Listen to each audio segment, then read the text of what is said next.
Welcome to the Deep Dive. Today, we're embarking on a really unique journey. We're looking into Greenstock's fascinating blog series. It's called Album Quest, the search for the best album of all time. Yeah, and it's not your typical, greatest hits compilation. No, not at all. Greenstock set it up brilliantly, I think, like a World Cup for music. Mm-hmm. So albums get randomly put into groups of 4. They listen multiple times and then rank them.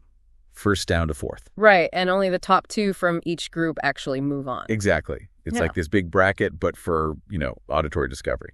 And what I find really compelling about Greenstock's whole approach is just how honest they are. Refreshingly so. Yeah. They openly say they don't own every single so-called classic album out there. And they're absolutely not afraid to dislike really popular stuff, critical acclaimed choices. Okay. Their main guide is just pure personal taste. It's summed up perfectly by that Latin phrase, de gustibus non est disputandum. All right. There's no disputing taste. Exactly. You can't argue about taste. So the whole quest, really, it's just this ongoing journey of discovering music, which makes the results, authentic and often pretty surprising. That personal, kind of unfiltered approach, it really does set this whole thing apart. And to show just how Greenstock's own journey shapes their deep dive, we're going to zoom in now on one specific group. Okay. We're looking at the sometimes surprising outcomes from Group 8. Group 8, right. All right, so let's open up the bracket for Group 8. It was quite a mix. We had Eminem's Marshall Mathers LP, Yep. Stan Bush's self-titled debut album, The Scorpions with Crazy World, and Joe Jarson's Steppin' Out. Quite the selection. Yeah. So of those 4, what was really the biggest surprise in Greenstock's rankings? What made it stand out as unexpected? Well, the real sort of a revelation in Group 8 was the Marshall Mathers LP by Eminem actually grabbing the top spot. Okay, wow. And this is incredibly significant because Greenstock's generally expresses a pretty strong reservation about hip-hop as a whole genre. Right, I remember reading that. So they weren't just swayed a little bit. They were genuinely captivated by it. They pointed out its brilliant production. They singled out tracks like the narrative powerhouse. Oh, yeah. The hilariously provocative Kill You and that all-star track Bitch Please too. Mm-hmm. It just really resonated. It proves, doesn't it, that a specific album can completely transcend these deeply ingrained genre preferences you might have. That is a huge shift. I think Greenstock's actually wrote, Who Knew I Would Like Hip Hop?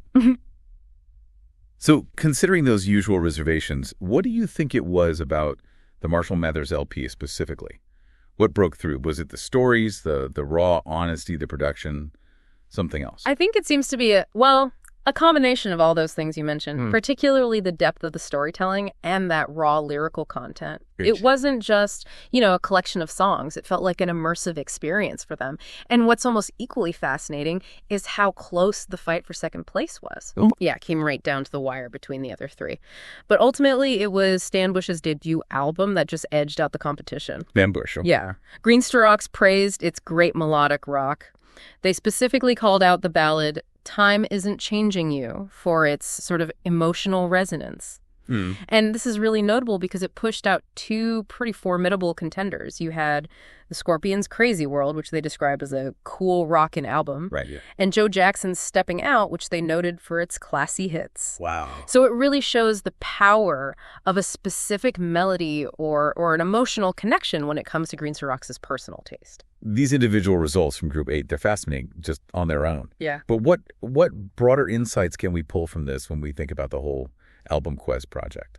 Well, if we connect this back to the bigger picture, these Group 8 results, they offer a pretty profound insight into the very mechanisms of musical taste, I think. Greenstock's journey, especially with Eminem's album, it isn't just about, I like this.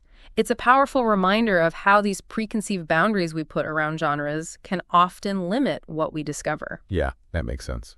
True artistic resonance, it often just transcends what we expect. It forces us to reevaluate what best even means beyond, what critics say or what we're comfortable with. Right. It really challenges that whole idea of a single objective best album of all time. That really feels like the core takeaway here, doesn't it? Yeah. Challenging our own ideas of best and just embracing that personal connection. Exactly. So thinking about Greenstock's journey, it makes you wonder, doesn't it?